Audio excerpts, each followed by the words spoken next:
So I've read the comments, and apparently, you can pull out your bow midair. I'm going to try this now. Oh yeah, that's awesome. Would have been helpful last time, but it's good to know now anyway. Hey everyone, welcome back. Today's episode has one goal: unlocking towers to make map exploration easier. In between this, I unlock more shrines, learn how to properly cook, unlock more memories, and finally arrive at the Master Sword. Now, you might wonder how I already know it's called the Master Sword. I watched Smosh as a kid. If you're enjoying this series and see something I missed, give me a hint in the comments, as I don't want spoilers and I'm not looking up guides. With so much of the map left unexplored, I struggled with where to go next. While the open world is a lot of fun, it can feel overwhelming, and I constantly run opportunity cost scenarios in my head. I decided to stop overthinking and simply go with the flow. And by that, I mean I just picked whatever I thought looked the most interesting and went there.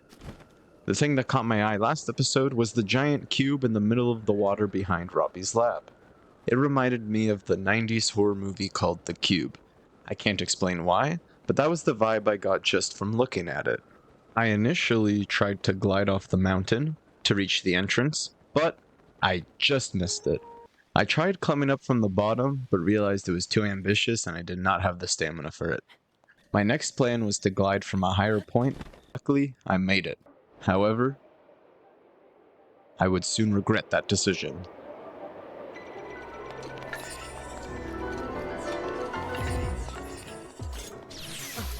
I don't know what makes the Guardians scarier. The fact they can basically one-shot you, or the music. Something about it just makes me enter fight or flight mode. Luckily, this giant labyrinth works perfectly as a cover. When the Guardian was no longer mad at my existence, I went to the right side of the labyrinth and got lost. I then had an idea.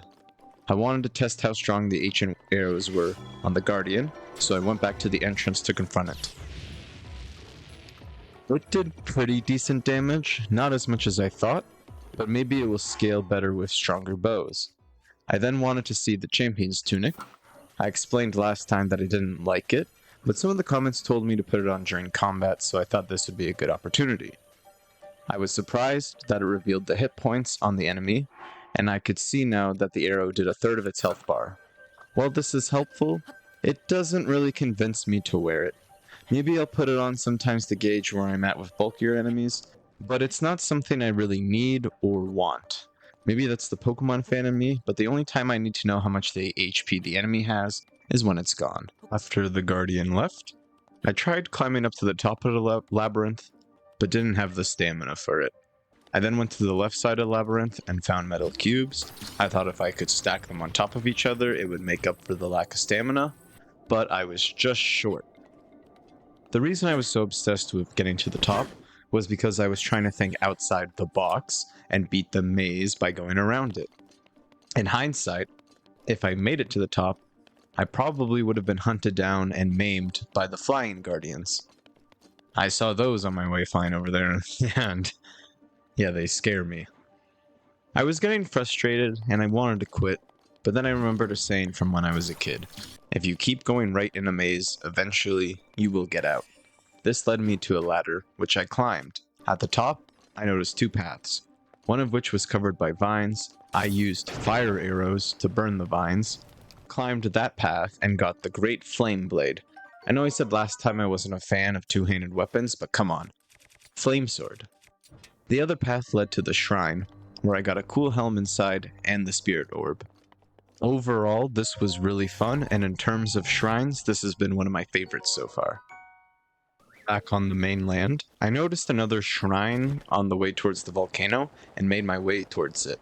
When I got near it, I noticed it was on a tall pillar-like object in the center of a massive hole. Looking down, I scoped in and saw something that looked like a small tavern or shop. My gut reaction?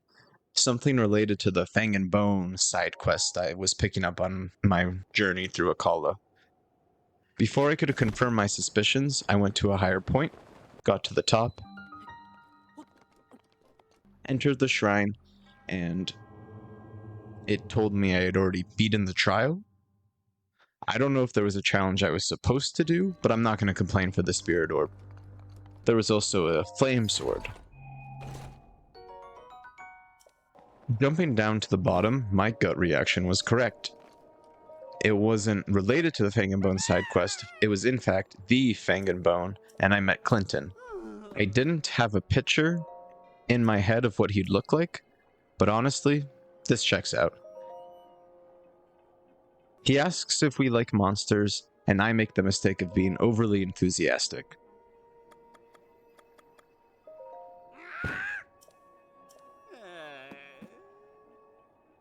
He then reveals that he is a traveling merchant, but only appears at night. Then, a poor business decision, he disappeared before I could buy anything.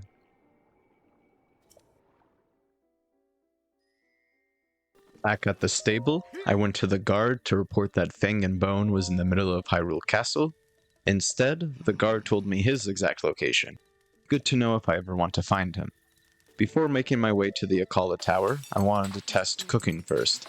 I haven't really done anything cooking yet because most of the time I would just make dubious food and imagine Gordon Ramsay calling me an idiot. This session felt different. Why? Because I actually read something for once in my life. I realized through the database it tells you what boosts each item of food gives you. If you combine foods that provide the same boosts, you create a food that gives longer lasting and stronger effects. My biggest surprise was the extra hearts. Putting 5 durians together gives you 20 extra hearts. This made me realize to start prioritizing stamina with the spirit orbs. Extra health is good, but if I can supplement it through other means, while it's entirely possible I could get food to supplement stamina as well, my gut tells me that extra hearts will be easier to get than extra stamina food. It's now time to head to the tower. On the way, I checked out the spiral-shaped beach. Nothing happened when I entered the center, so I kept going. I have to say, riding to the tower on horseback was really satisfying. At the top of the hill, I arrived at another stable. I talked to Rex, who mentioned a legendary sword near the woodland stable, Jana, who activated a side quest about helping getting insects for her sister's birthdays. Of course, stables also mean that there's a shrine nearby, and this one was pretty easy. Move the spikes to create a straight path, hit the lanterns to block the lasers, and finally, a puzzle where I needed to put 3 balls to push down on all the buttons at the same time. I did that pretty easily and got the spirit orb. Now, it's time to climb the tower. My plan was to climb from the graveyard of guardians, but I quickly changed my mind as I realized some were still alive. I then decided the stable was the better route, and it took me to an abandoned bridge where I thought it was a memory, but I was wrong. Before climbing, I took on a mini Bokublin or Moblin camp and was rewarded with 5 bomb arrows. Climbing up the citadel was scary, mainly because of the blood moon, but not terrifying.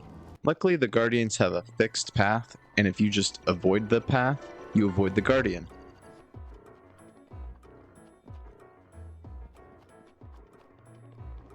I didn't do that sometimes, but I eventually figured that out. At the top of the tower, it was covered in Ganon's ooze, and my plan was to go through it and hopefully not die. After that, I climbed up the tower and officially unlocked the map.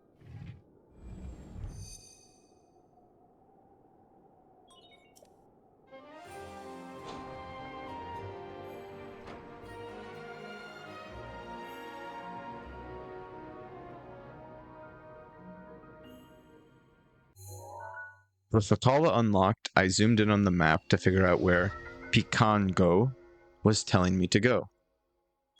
I kind of forgot where he said, so I checked up on him, and with his help found the spring.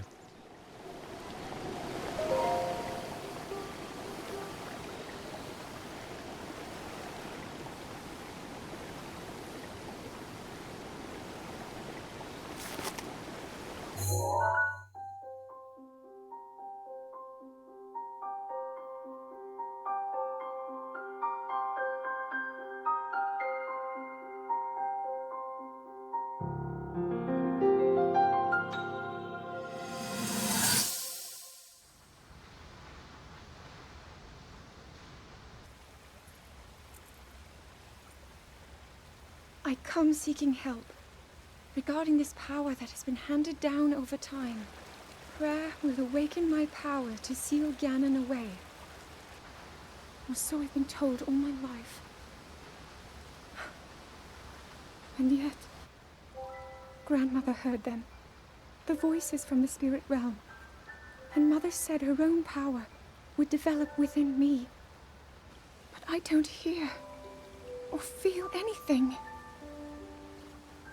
Father has told me time and time again. He always says, quit wasting your time playing at being a scholar. Curse you. I've spent every day of my life dedicated to praying. I've pleaded to the spirits tied to the ancient gods. And still the holy powers have proven deaf to my devotion. Please, just tell me. What is it? What's wrong with me?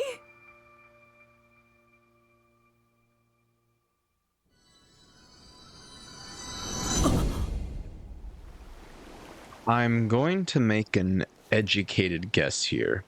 Based on this memory and the two from the last episode, the old man, King Rome, was a terrible father.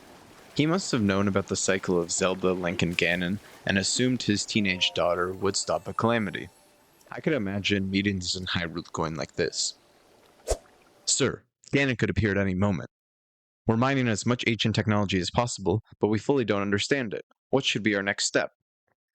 Maybe, if my daughter prayed harder and stopped wasting her efforts being a scholar, we could actually do something about this. Relying on teenagers with attitude to save the world may have worked in Angel Grove, but it clearly didn't help in Hyrule. I can't imagine being a father and dumping a lot of the responsibilities on your children because of prophecy reasons. Or if I need to rely on them, I would be incredibly supportive and let them find their own path to success. Zelda is clearly working hard and is trying as much as she can. I believe finding more memories will help paint a clearer picture, but yeah, I'm starting to not like your dad. The next tower of interest is the one between Lake and Hateno Tower. I scoped in on the giant flying bird robot out of curiosity. My guess is that it's one of the divine beasts. Finished with my sightseeing, I glided towards the shrine I pinged in the direction of the tower, and it turned out to be a stable shrine. There were some bokoblins and horses, and I had some fun with them. The shrine itself was pretty easy. There was a small guardian to fight, and I used it as an opportunity to test something I learned from the comments. If you time it correctly, you can reflect the beams back into the robots with your shield. I think I got it to work, because it went back and it went down pretty easy after it. The puzzle itself was very simple, grabbing a metal door to get a chest, and then using it as a platform to get the spirit orb. At the stable, I saw a comment about interacting with animals, and I tried to feed a dog. It ate up the meat and started following a bit. I don't think you can tame them, but it would be awesome if they could fight enemies, similar to Minecraft. I haven't seen anything in this game that indicates a summoner build, but it's one of my favorite games in like Terraria, for example, so if there is something that can summon enemies to fight with me, that would be really awesome, but I don't think I see that in this game. I then talked to Harosa, and they told me about that the horse-riding bokoblins were disturbing the stable and that they needed help. I quickly got salt and charged into battle. While hitting them with arrows on horseback, I questioned if horses in this game could take damage and die. I decided the risk of finding out would be too detrimental to my health, and pursued them on foot instead. After beating them, the reward was being able to customize your horse by changing their mane, bridle, and saddle. I didn't have anything for the bridle and saddle, but I gave Salt a cool mohawk. Leaving the stable, I was really excited to go to the Tower of Salt, but a massive cliff made me leave him behind. There was a lot of cool pillars around with chests on top. I only grabbed a couple though. Let me know if I should check out more. At the base of the tower, there were a couple lizards, and I got to test elemental weapon combos by freezing them with the ice rod and then hitting them with my flame blade. It completely wiped out the enemy. While it was cool, I don't know how practical it would be against enemies, especially when there are those who use the elements for tactical advantages as well. Once I beat all of them, I climbed up and unlocked the tower.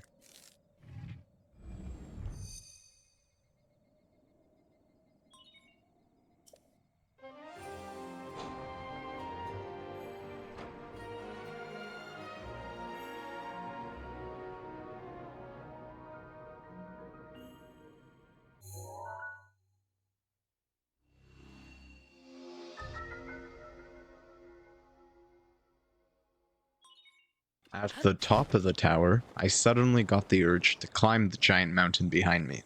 At the first peak, I caught a lot of hardy Duranes. The second peak, a Hynix appeared, and with my weapons, he was pretty easy to defeat. I aimed a bow in its eye, and when it was on the ground, I'd use the claymore for the highest DPS output. The Hynix also drops a lot of soldier and knight weapons, so it was pretty useful picking those back up. The third peak had a Lionel, which I had no interest in fighting, but then, all of a sudden, Farosh appeared, out of nowhere, and this really confused me. I thought she was area locked near Lake Tower, similar to how Nidra was the only one on Lenaru Mountain. While this made me confused, I hadn't found the spring for Farosh yet, so until then, any idea I have is merely speculation.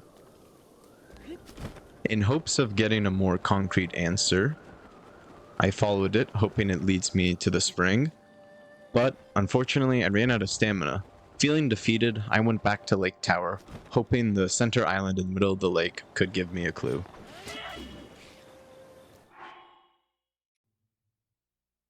I did not find a spring in the center, but there was a shrine. The puzzle was cool, but not overly difficult. It reminded me of the High Striker Carnival game, where you need the block at the bottom to shatter the blocks at the top. The question was, how do you move the block fast enough up the track to destroy the blocks? My first plan was putting a bomb in the funnel, and it got the block to the top, but didn't shatter the heavens. I tried stasis second, and it barely moved. My third idea was placing a remote bomb on the top, and then sending it up the track with a regular bomb. It worked, and I collected the spirit orb. Since it was morning, and I knew Farosh only appears at night, I decided to head for the tower closest to the Great Plateau.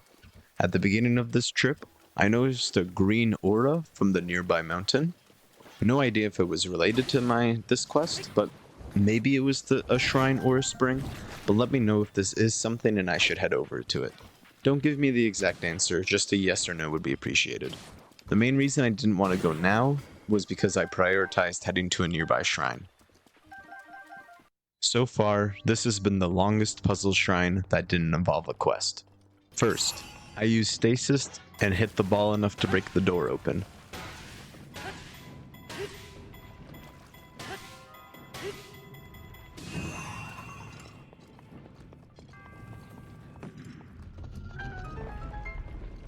Second, I grabbed the metal spiky balls using the magnet to stop their momentum. Third, I fought two small robots where I again kept practicing reflecting their beam and eventually defeated them. Fourth, I got a weapon that made me change my mind on two-handed swords, Edge of Duality. Fifth, I used the Great Flame Blade to burn the platform to let the ball burst down the next door. Sixth, I fought another two small guardians, but shredded them with the blade I stole from the other two. Seventh, I got an ancient core, one step closer to upgrading stasis. 8, another apparatus puzzle. I definitely had no issue with this one. 9th, I used stasis on the seesaw, used a fire arrow on the platform to let the ball roll, and pressed a button to activate a ramp to let the ball hit the door. 10th, use stasis on the object on the track to open the next door.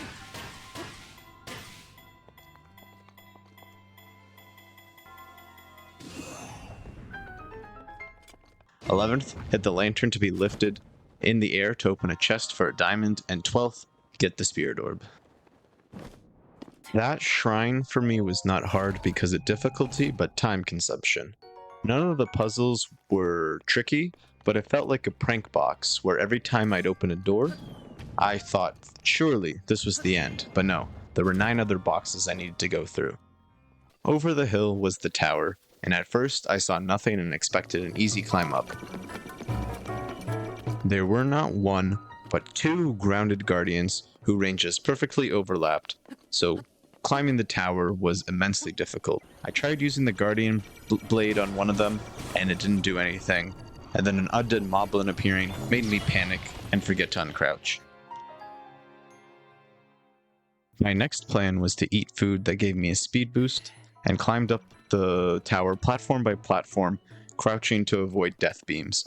With some trial and error, it worked, and I got to the top.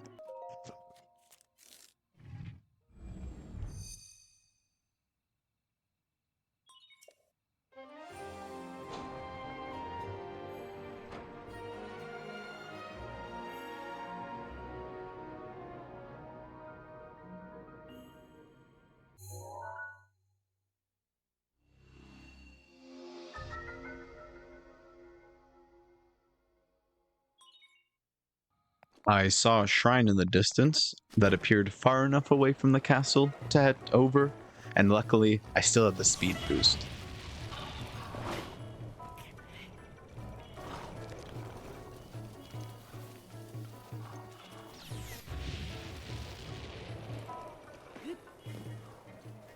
I think at this point, I can confidently say I'm better than most of the minor shrines. I used a combo of the Guardian Blade and the Frost Spear, and beat the robot in under 2 minutes. After beating it, the reward was the Royal Herald, one of my favorite spears purely because of the attacking animation, and how effortless it feels to use it. Before moving on to the next tower, I went back to Hateno village to collect a stamina vessel, and because I had an idea. I've been running around the map a lot, and have collected a lot more materials. I think I have enough to dye my clothes green. Green is one of my favorite colors, and I really wanted to deck out a full green outfit. I went back to the dye shop and noticed the posters on the wall. I saw that I had the ingredients and went to dye my clothes. This is where I learned you just need at least 5 of any of the ingredients on the wall, and it will work.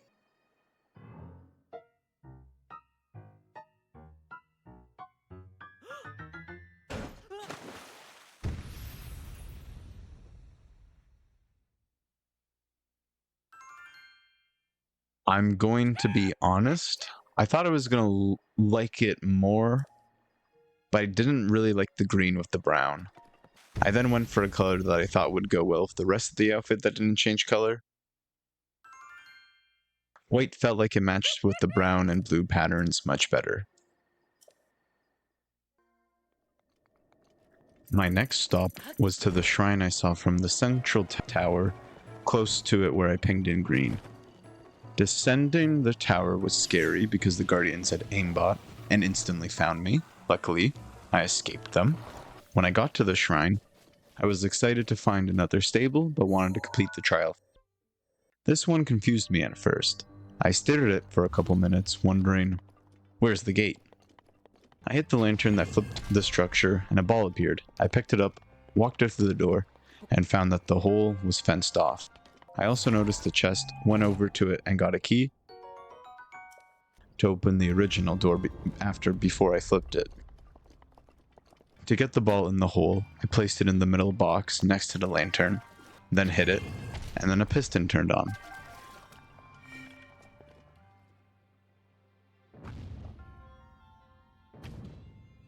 I got up to the top of the structure, grabbed the metal chest, and realized the monk was still blocked off.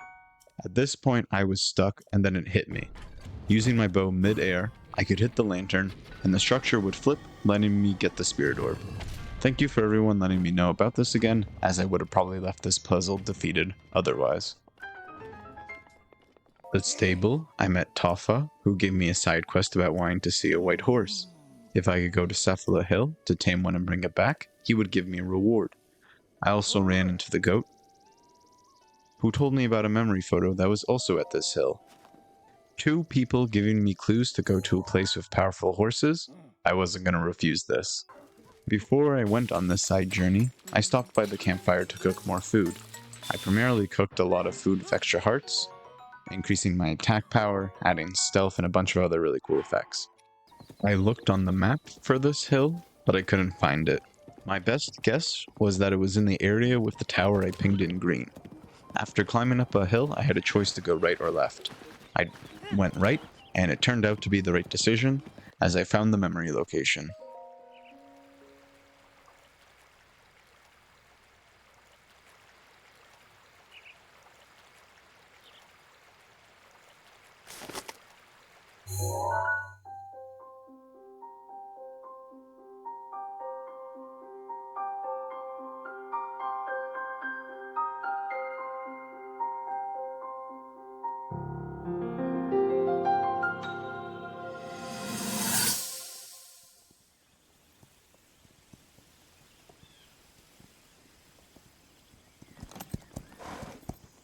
Be sure to take the time to soothe your mount. That's the only way it will know how you truly feel. Your advice was quite helpful, thank you. This little one and I are getting along quite well now. At first, I wasn't sure if I should outfit him with all of the royal gear. I thought maybe he should have to earn it first. But it works. He wears it like a true natural. I'm trying to be a bit more empathetic. Benefit of the doubt, you know?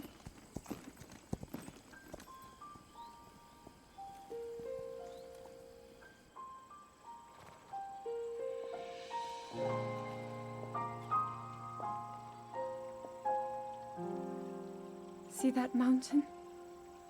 That's Mount Lanayru. It takes its name from the goddess of wisdom. Lanayru's decree is very specific. It says no one is allowed under the age of 17. For only the wise are permitted a place upon the mountain.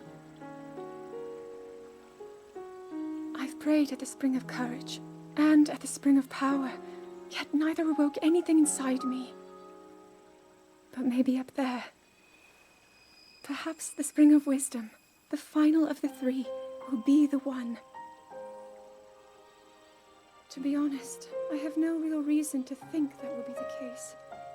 But there's always the chance that the next moment will change everything. Tomorrow is my 17th birthday. So then I shall go and make my way up the mountain.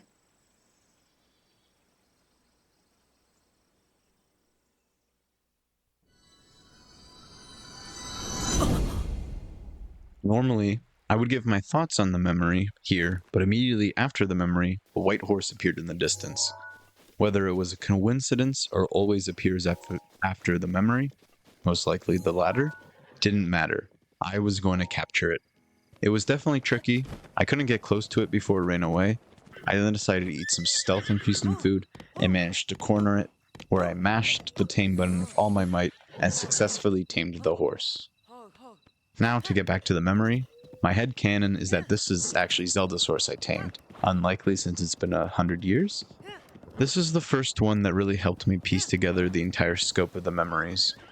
The two I saw last episode weren't super connected, but this one and the one at the spring makes me think the memories tell the full story of what Zelda and Link were doing prior to claiming Ganon, not just random fragments and coincidence. I always had thought this in the back of my mind, but seeing 4 of them now has given me more confidence in this opinion. The actual memory was pretty interesting.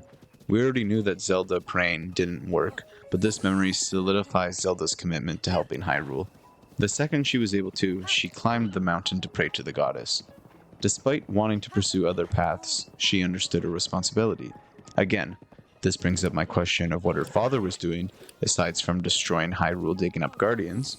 I'm hoping we get the memories of their interactions because I find it interesting his ghost is just walking the Great Plateau, while Zelda is holding off Ganon. Unless that was the plan to meet with Link when he woke up to help Link connect with the right people, but then again, Zelda was the first person to talk to Link. The last thing I'll say is that I now believe there are only 3 dragons corresponding to each of the springs. I no longer have that elemental theory just based on these stories and the fact that 2 of the springs are connected to the dragons. so if I find the third one, it'll probably lead me to Farosh. Once I got back to the saddle, I was shocked to see 5 stars in stamina and 4 in speed. This is my best horse by far. I named it Egg, and showed it off to Tofa, who gave me the royal saddle and bridle I saw in the memory. With Egg looking amazing, it's now time to head to the tower. At the same path I went right, I now went left and entered a cool forest and collected lots of mushrooms, and found a korok seed by burning leaves and picking up rocks. This is something I've not really been looking for, but I'm thinking of starting to collect more seeds because I want more weapon slots. If you have any tips on what to look out for, it would be greatly appreciated. I then turned around heading back to Safala Hill, ran with the horses, and ended up crossing a bridge and running into Cass. I saw a couple comments mentioning that he is also a goated character, and I do enjoy his music, but his riddles I'm not really understanding. To be fair, I'm not really paying attention to them, and I'm not very good at riddles in general. That might be my fault personally, but if someone can give me a hint if I need to take them literally or figuratively, that'd be appreciated. They're not my forte, I'm sorry. Once I made it to the tower, I was terrified of what I saw. It was the Pharaoh Tower on steroids, an even larger pool of water with more electric lizards, lizards with bows that use electric arrows, and lizards in the water with electric spears.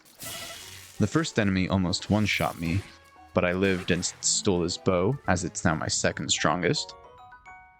I decided my best course of action was to drink a shock-resistant milk and use Krynosis to get across the pond to avoid the lizards. At the base of the tower, I fought 2 electric wizards, and the shock would make me drop my bow. This made it very tough beating them, but I actually survived long enough to defeat them all, and I reached the top of the tower.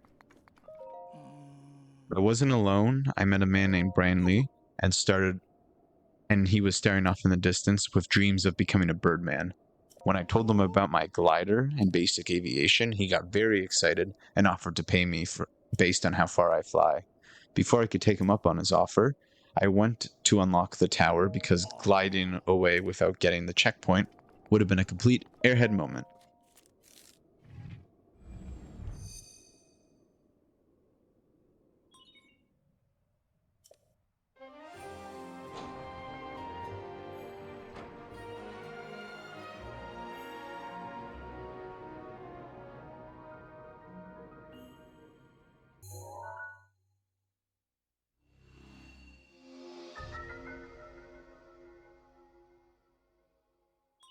With the checkpoint unlocked, I decided it was time to set to the skies.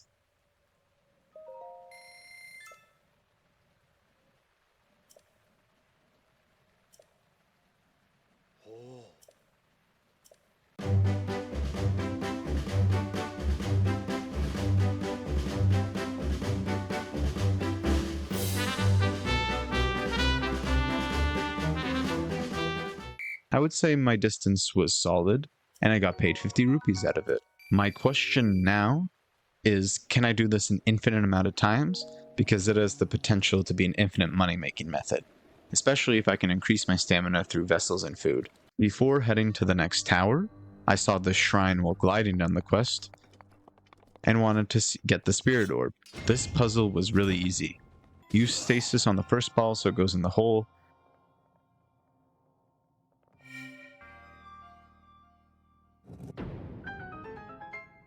stand on the button and throw the other ball into the second hole.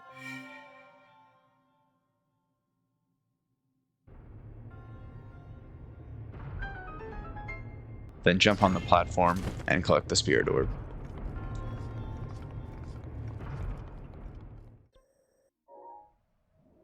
Before leaving Ridgeland, I noticed a massive platform with thunderclouds hovering over it. My question for everyone watching is, should I go over to this soon or wait? I also noticed a shrine I pinged blue and headed over there, and it was another stable shrine. I feel like I'm getting very lucky with every shrine I'm seeing being a stable one, and I'm very excited because that means I'm unlocking a lot of locations to get horses to make map exploration easier. The name of this shrine gave me a flashback to high school algebra with the name, but not with the difficulty. I first wanted to test how far the ball can shoot without touching anything, and sure enough, it missed. I rotated the platform to the chest side first and got a Thunder Sword. All of the elemental weapons so far in the game have been my favorite ones, and this one's really fun to use. Besides from boomerangs, of course. If there is an elemental boomerang weapon, just let me know it exists, don't tell me where it is. If it doesn't exist, I'll be a little bit sad, but I think I can cope. To get the ball to the boxes, I rotated the platform to draw a parabola. I then burnt the boxes with fire arrows and then dropped the ball into the hole and got the spirit orb. At the stable, the goat appears once again and gives me the location of a memory near the stable. I also ran into a group of Hylians who gave me a side quest about Leviathan bones on mountains, something maybe worth checking out after unlocking the map. My only hesitation is they gave off weird vibes when talking to them. I then left the stable to go look for the memory, and on the way I found a Korok seed with a shooting puzzle that was fun to do. Eventually, I did find the memory location.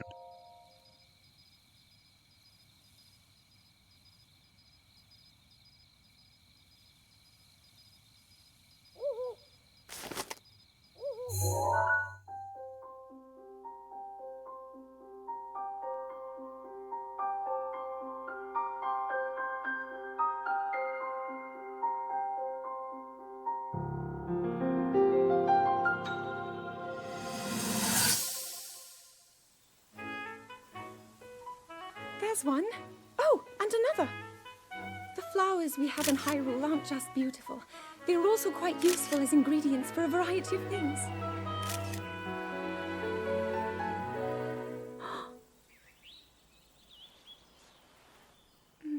This one here is called the Silent Princess. It's a rare, endangered species. Despite our efforts, we can't get them to grow domestically yet. The princess can only thrive out here, in the wild. All that we can hope is that the species will be strong enough to prosper on its own.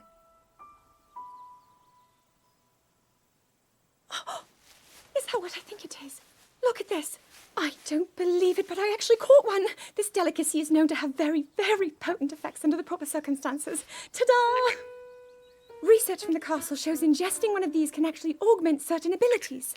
We wouldn't be in a controlled environment out here, but with your level of physical fitness, you'd be a perfect candidate for the study.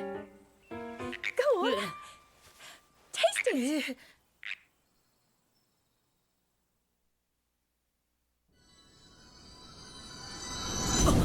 I'm going to ask a question. Do Zelda and Link like each other? I'm going to be honest, I didn't assume this because of how aromantic they make Pokemon and try to make Mario, but that low-key felt like a date. Or am I only thinking of that because of the princess and the knight trope? Either way, what I can say with confidence is that at this point in time, Zelda and Link are very close and clearly trust each other. I mean, that's been obvious, but it's nice to see them actually have fun instead of worrying about Ganon. After restoring the heartfelt memory, I made my way to the tower, and similar to the wasteland, it was in the middle of a sludge pond. As I slowly made my way across it using multiple runes, the weather stopped me from climbing the vertical wooden bridge, so I had to go back to the stable, change the times, and hope for better weather.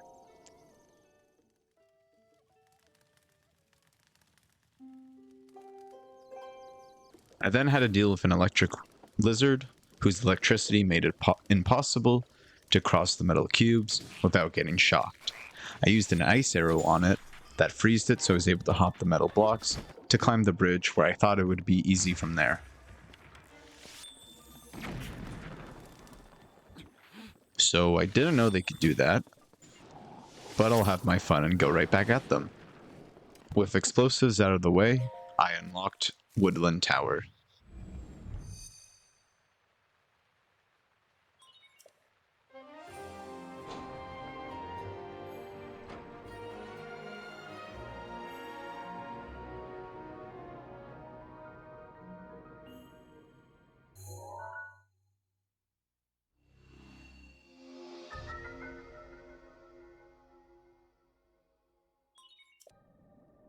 Before exploring woodland, I had to wait until the weather cycle was good. I'm guessing I'm getting a lot of rain because of the divine beasts, or maybe this area just likes to rain a lot. Once it was clear weather and I could see the area, what I believed to be a massive cherry blossom tree caught my eye, and I made my way towards it. Once I entered the forest, a cloud of fog surrounded me, and a small creature made a noise. All of a sudden, I was teleported. Creepy imagery aside, I didn't understand any of the rules of the forest and simply tried to follow the fire. The issue is I kept running into what I thought was the correct path, but it kept sending me back to the same spot, and the only times I wasn't there was when I was near the fire. I brought out my flame sword in hopes that it would protect me, but that also didn't work out. My next idea was to go in the path that the flames followed, hoping it would lead me to somewhere. Sure enough, I found two flames next to each other. I kept on walking, thinking I would find more, but ended up getting sent back. I noticed the torch and lit it, hoping it would keep me safe, but it didn't as well.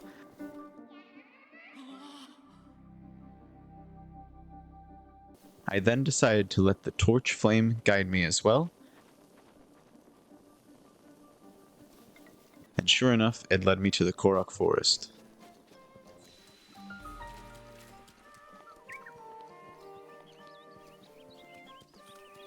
Upon entering the forest, I was surprised to see a sword in the stone. My immediate first instinct was to pull it. Link, you are our final hope. The fate of Hyrule rests with you.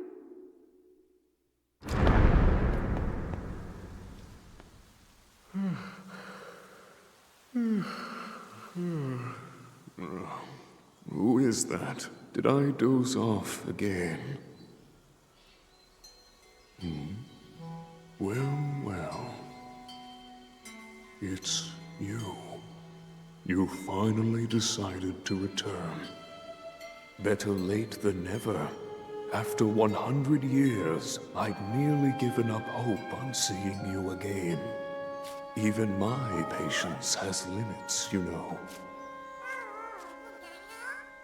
That look on your face tells me that you have no recollection of me, however. I have watched over Hyrule since time immemorial. Many have referred to me over the ages as the Deku Tree. That is the weapon created by the ancient goddess. The sword that seals the darkness that only the chosen knight can wield against the Calamity Ganon. Believe it or not, it was actually you who wielded that sword 100 years ago. But I must warn you to take extreme caution. The sword stands as a test to anyone who would dare attempt to possess it. As you are now, I cannot say whether you are worthy or not.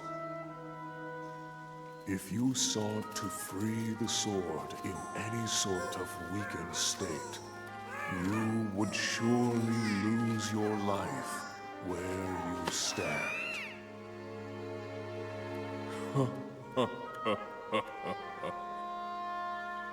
Best of luck, young one.